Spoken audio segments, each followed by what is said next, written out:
Hey everyone, it is Alan Kay. I wanted to talk about the thrill of the chase and the Eric Sloane connection, which is what I'm calling it. Now I know that Eric Sloane is not in the poem, and for you poem purists, you're probably thinking, how can Eric Sloane or anything that Eric Sloane did get you any closer to the treasure chest? Which possibly is true. However, Forrest has said that Eric Sloane was his best friend, and he influenced him for at least a decade of his life. Not only that, but Forrest mentions Eric Sloane in all 50 of the books that he wrote in his preface, or at least in between the preface and chapter 1, or important literature. So why would Forrest talk about Eric Sloane and the 50 books that he wrote one page before he talks about important literature and all of these authors that wrote things that he honestly didn't care about? He talks about Hemingway and Salinger and how they weren't even good authors. And on the page before that, he talks about his best friend Eric Sloane and the 50 amazing books and all the paintings he wrote and all the great lunches they had together. So in my mind, there's something to Eric Sloane and either the content he produced, the friendships they had, or something about that. So I've just been digging into it, and feel free to shut it off now if you're not interested. But otherwise, follow me down the Eric Sloane connection. Like I said, he mentions Eric Sloane in the 50 books he wrote before important literature, and I do think that's important. Not only that, in Too Far to Walk, he has an entire chapter dedicated to Eric Sloane, $17 a square inch, chapter 38. And it says, Eric Sloane was the best thing that ever happened to Fenn Gallery in Santa Fe, but he had some quirks. And then he explains the quirks, and it's just interesting, entertaining, funny stories. But if Eric Sloane was the best thing that happened to Santa Fe, I think that's important. Like maybe part of hiding this treasure has to do with keeping Eric Sloane's legacy alive, or maybe he felt that he owed Eric Sloane something for making all that money off of selling his paintings. It's just interesting to me. But Forrest actually wrote a book, which is mentioned in The Thrill of the Chase. I believe it's a collaboration with Eric Sloane. It's really hard to tell how much Eric wrote versus how much Forrest wrote versus these all being conversations. But either way, $17 a square inch is a collaboration between Eric and Forrest. And it's a really interesting book. If you don't have it, it's pretty expensive, but it's all about Forrest and Eric. A personal tribute to Eric Sloane. On page 37, I'm just going to call this out. Eric painted this. It's called Gaspard Memories to Forrest and Peggy Fenn. These look like double omegas, and you may think I'm crazy, but hold your thought on that. In that book also, on page 67, it just shows 10 of the books that Eric wrote. Again, he's just calling out how great of an author Eric wrote, how much content he delivered. I have some of these, but to be honest, I think I'm only mentioning one or two of these in this presentation. This is really interesting to me. On page 68 of $17 a square inch, he talks about his research assistant, Sherry Brown, capital B. He personifies the dog, or Sherry Brown personified this dog. It's just really interesting. So they're talking about Sherry Brown, a research assistant. I don't know if anyone can get this book. I haven't even tried. But again, a little interesting, just the fact that his research assistant was named Sherry Brown in 1981. This by far is my favorite page of the whole book. On page 73, it's called Harvest Time, and I'm just going to read this whole thing out loud. Brown is a neglected color. The dictionary says it's any group of colors between red and yellow. Go into any store and try to find a tube of brown paint. You'll find sienna, Van Dyke, madder, umber, and ochre, but never just plain dark or light brown. It's the color of autumn, and I like it. So I thought I'd give brown a special distinction, do a painting in shades of brown. Of course, I used tubes of sienna, Van Dyke, madder, umber, and ochre. I believe that's a quote from Eric Sloane, and Eric Sloane was basically saying that brown is a neglected color, so he loves using it in his paintings. And in my mind, maybe Forrest capitalized the word brown because it's a neglected color. I don't know, just marinate on that for a bit. But it's just very interesting to me that there's an entire page in $17 a square inch called Harvest Time, and it's all about the color brown, and that is a neglected color. So for those of you that didn't know that, there you go. And so back to the double omega mention, Ramble and Pam informed me that on page 111 there are double omegas in $17 a square inch. And this is after a poem that Forrest wrote to Eric. And the poem reads, and finally, this quadplet for my friend. Mighty oaks from little acorns slowly grow. then finally fall and wisp to naught. But those who plant a seed of words live on in groves of human thought. Forrest Fenn. It's brilliant. I love it. But I think that some of you might be very interested in the fact that there's double omegas after that. So is Eric Sloane the second omega? Is Forrest again talking about the beginning and ending of life, life cycles, mighty oak to acorn? It's very interesting, but I just wanted to call out the fact that there are double omegas on page 111 of $17 a square inch. Moving on. Eric Sloane's A Reverence for Wood. A Reverence for Wood. Obviously, I had to get this because if you were brave and in the wood, I didn't know what to expect. But anyways, I'll just jump into it.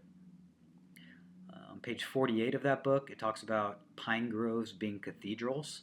I thought that was interesting because Forrest has always said that the mountains and river bottoms are his churches.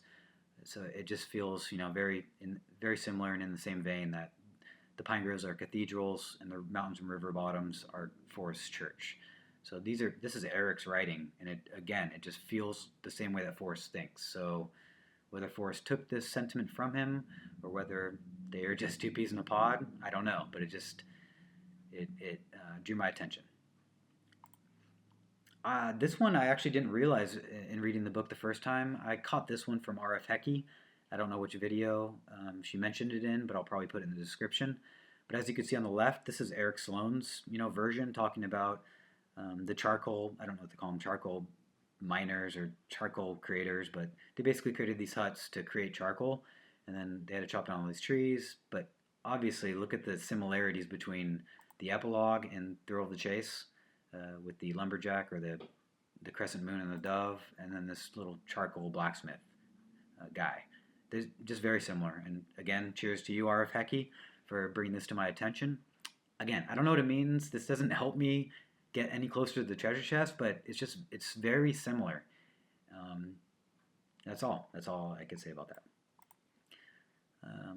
On page 72, this one actually I just saw today. So there's a mention of William Penn from Eric Sloane, and if for those of you who don't know, William Penn founded Pennsylvania, and Forrest Fenn's dad is named William Fenn. So his dad's name is William Marvin Fenn, and William Penn founded Pennsylvania. So I just thought it was interesting, again, that Eric Sloane calls out William Penn as far as he talks about wood. And again, it's just another similarity or connection, or I don't know. But anyways, I'm putting it in there. Eric Sloane's Almanac and Weather Forecaster. This book actually reads more like an almanac. I did not read every page of this. I just thumbed through it. But I'm going to call out one page in particular. And I don't have the page number, but if anyone wants to know, I could probably find it. But check out this page in the Weather Forecaster. It talks about this little tree in the first week of August, which is maybe when Fenn hid the treasure. But he talks about the tree is so near the spot where the rainbow of the last month appeared that I decided to join him, to carry through with superstition and do a painting from that end of the rainbow sight. I have always neglected painting from nature and depended too much on my memory for outdoor scenes. So this painting period was more discipline than anticipated pleasure. Yet I have never spent a better hour at work.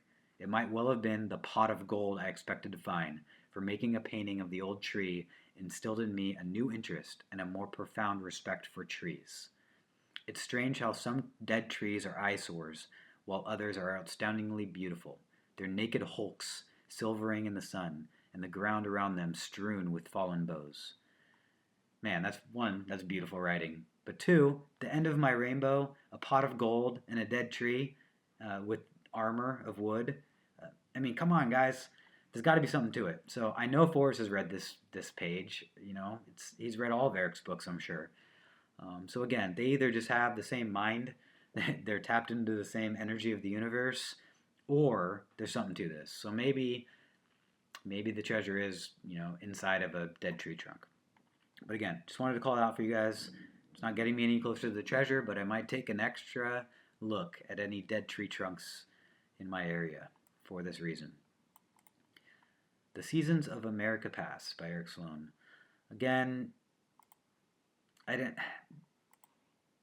lot of these things are very hard to read. These aren't stories. These are more of Factual notes from Eric Sloane. I mean, the guy's brilliant. He has been through so much. He has seen so much. He's like beyond a handyman.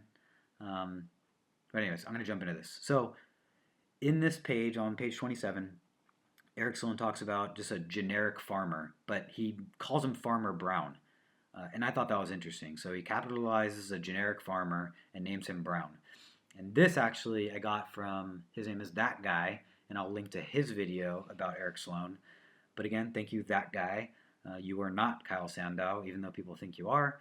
But I want to thank you for calling this to my attention because I blew right past this page and I didn't realize that Eric Sloane had mentioned a Farmer Brown of 1750. So that's one comment.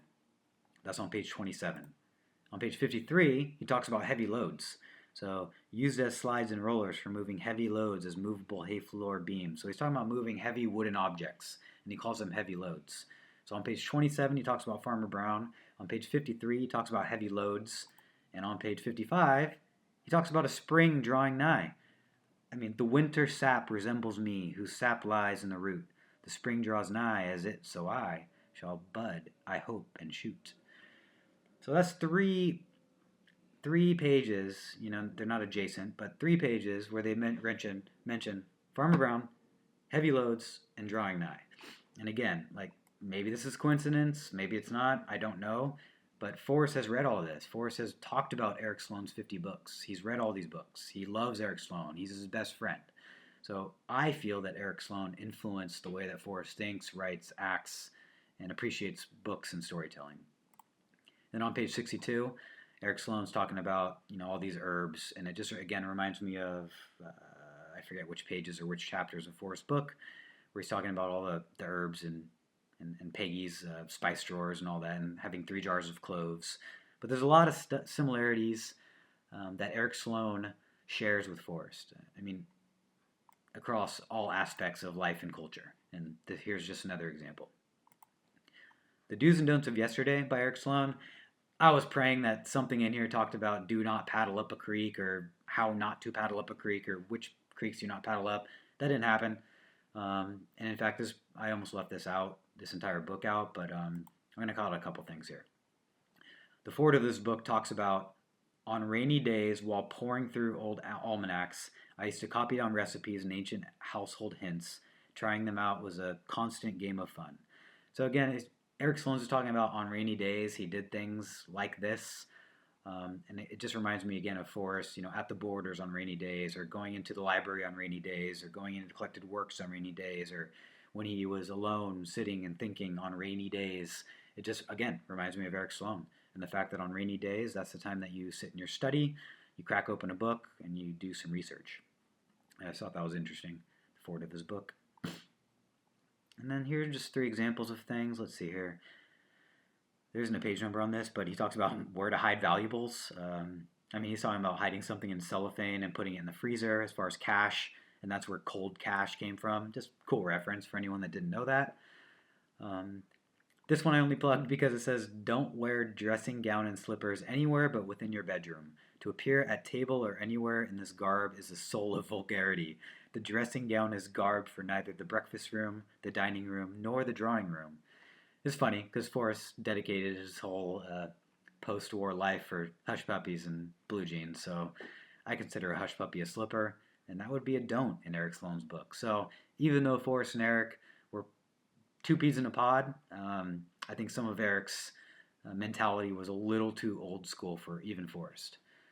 However, they're aligned on the drinking. I mean, Eric has a whole page on page 83 about don't drink too much, you know, don't frequent bars too much. You shouldn't have, you know, alcohol in your breath when you're talking to a woman. So it's just interesting. And so anyone that just wants to learn about, you know, old school etiquette versus how horribly different it is today, you should read Do's and Don'ts of Yesterday because Eric Sloane did a great job just calling out all that stuff. So I'm not going to go back and edit this. This was 15 minutes long. I have more information. I have all these books. I have more on Eric Sloane. But these were the things I wanted to call out because this is what excites me. Again, like, this doesn't get me any inches or feet closer to the treasure chest. I'm not a film purist. I'm not even a book purist. I am Kitchen Sink Kelly, and I would I think it's important to research everything about Forrest, everything about Forrest's best friend, Eric Sloane, and that also includes all of Eric Sloane's works, his life, and everything he loved. So thank you all for watching, listening. If you have any questions or on pages or on any of this content or any of these books, let me know. I'm not trying to violate copyright laws here, but let me know, and I'd be happy to share my thoughts with you. All right, everyone. Cheers.